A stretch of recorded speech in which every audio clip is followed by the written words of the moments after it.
their political or religious beliefs.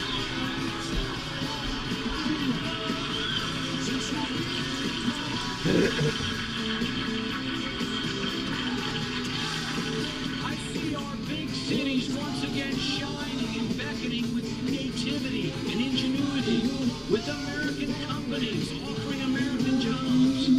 With your help, this message will ring from coast to coast. A message of liberty, justice, and personal responsibility. Today begins the journey to take America back.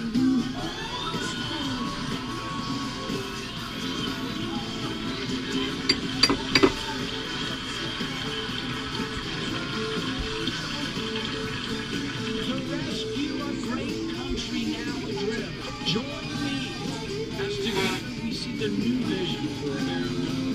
Today, I announce with God's help, with the help of liberty lovers everywhere, that I'm putting myself forward as a candidate for President of the United States.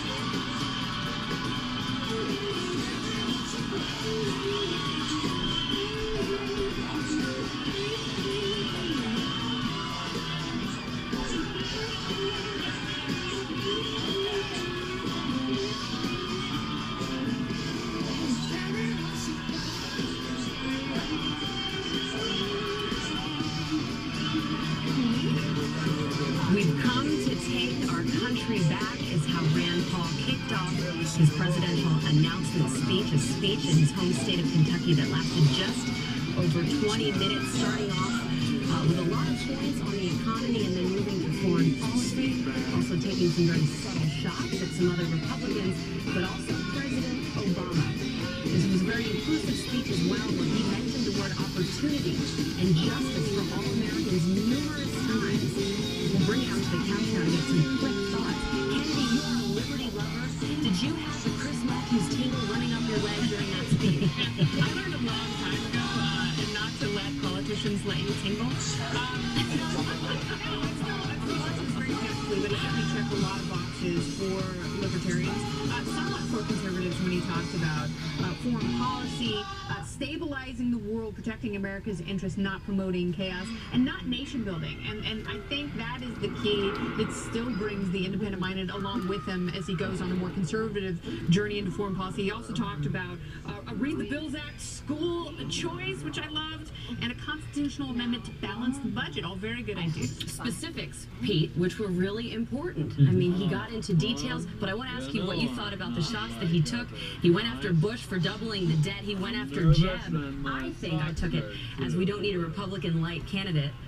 And then he also went after President Obama for not naming the enemy. Of course, Senator Paul coming out and identifying radical Islam as the enemy we need to address. It was a good speech. He was at ease. He looked presidential. It was a great opportunity for him to introduce himself to the country. And ultimately, at the core of the speech was the balance between liberty and security. And he wrapped it up that way. It's always been our balance in this country.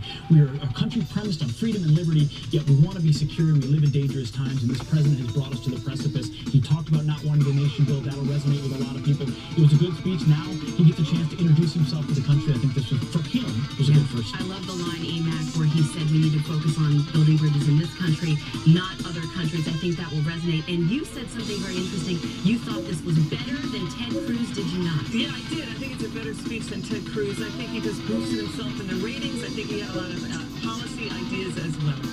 Andy, very quick, very confident. I liked right out of the gate. He thanked his parents. They stood up. I like his accent. I think that's charming. Midwesterner. I liked how specific he got. And he looked at his mock turtleneck.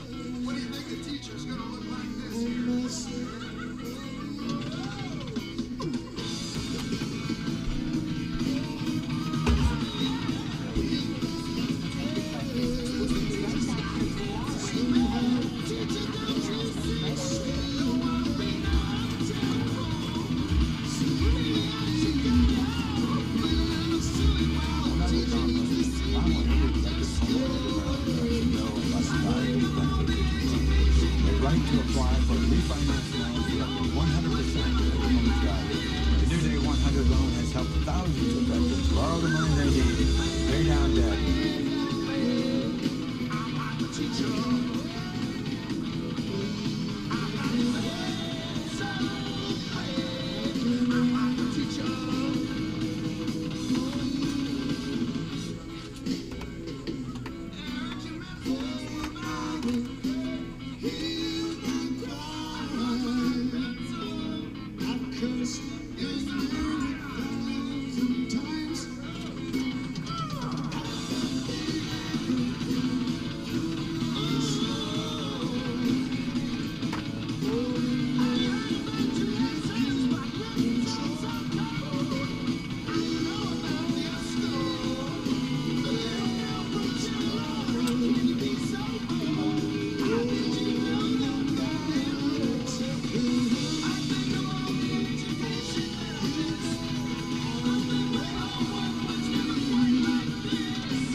the speechwriter for President George W. Bush, former spokesman for U.S. Attorney General William Barr, and former Deputy Director of Communications at the Republican National Committee. So great minds to assess all of this for us.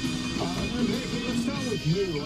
How would you assess the theatrics of that opening speech?